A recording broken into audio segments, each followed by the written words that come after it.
সকাল বিকালের নাস্তায় মাঝে মাঝে যে এরকম অভিনব একটি রেসিপি বানানো যায়, রেসিপিটা না দেখলে বিশ্বাসই করবেন না। আশা করি আজকের এই সহজ এবং ইউনিক নাস্তার রেসিপিটি আপনাদের সবার ভালো লাগবে। রেসিপিটি ভালো লাগলে প্লিজ লাইক দিতে ভুলবেন না, শেয়ার করবেন, চ্যানেলটিকে সাবস্ক্রাইব করে সাথেই থাকবেন। এখন চলে যাচ্ছি মূল রেসিপিতে, দেখে নেব পুরো রেসিপির প্রস্তুত প্রণালী। রেসিপিটি বানানোর জন্য আমি এখানে 1 কাপ পরিমাণ নিয়েছি আটা। আপনারা চাইলে আটার পরিবর্তে ময়দা দিয়ে বানিয়ে নিতে পারেন। সামান্য একটু লবণ দিয়ে আমি এখানে একটা ডো বানিয়ে নিলাম। এবার এই ডোটাকে আমি কিছুক্ষণ রেস্টে রেখে দিয়েছিলাম। এরপর ডোটাকে আমি দুটো ভাগে ভাগ করে নিচ্ছি। আর আপনারা এখানে যে পরিমাণে নাস্তা বানাবেন সেই পরিমাণে আপনারা আটাটা নিয়ে নেবেন। তো এখানে সামান্য একটু আটা ছড়িয়ে এখন আমি রুটি বানিয়ে নেব। নর্মাল আমরা যেরকম রুটি বানাই ঠিক সেরকম থিকনেস রেখে রুটিটাকে বানিয়ে নিতে হবে।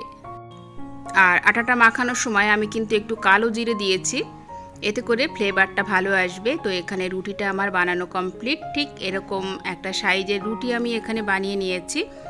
এরপর আমরা চলে যাব পরবর্তী স্টেপে। আমি এখানে নিয়ে নিচ্ছি প্রায় 3 টেবিল চামচ পরিমাণ বেসন।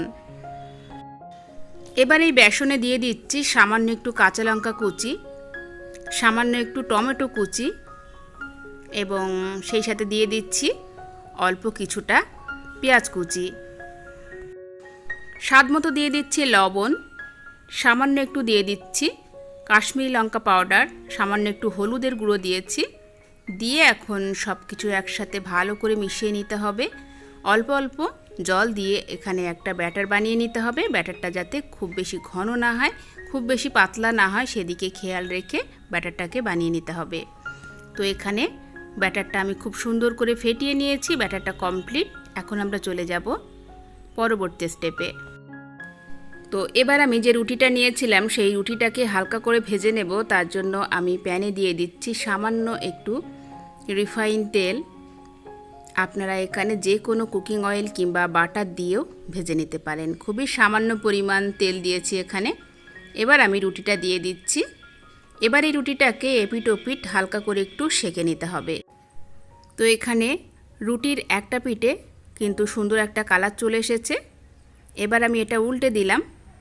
তো এভাবে উল্টিয়ে পাল্টিয়ে একটু ভেজে নিতে হবে।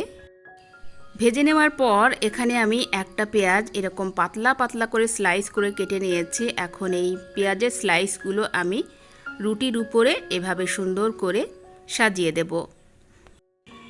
আর এই পর্যায়ে কিন্তু গ্যাসের ফ্লেমটাকে লোতে রেখে দিতে হবে। এবার আমি যে বেসনটাকে ব্যাটার বানিয়ে নিয়েছিলাম সেই ব্যাটারটাকে আমি উপর থেকে এভাবে দিয়ে দেব। পুরো ব্যাটারটা দিয়ে রুটিটাকে কভার করে দিতে হবে যাতে পেঁয়াজের একটুও অংশ বাইরে বেরিয়ে না থাকে।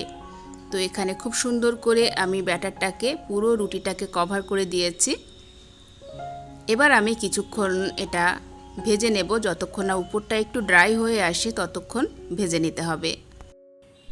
এই পর্যায়ে চাইলে কিন্তু আপনারা সাইড থেকে এভাবে একটু তেল ছড়িয়ে দিতে পারেন, তবে না দিলেও চলবে।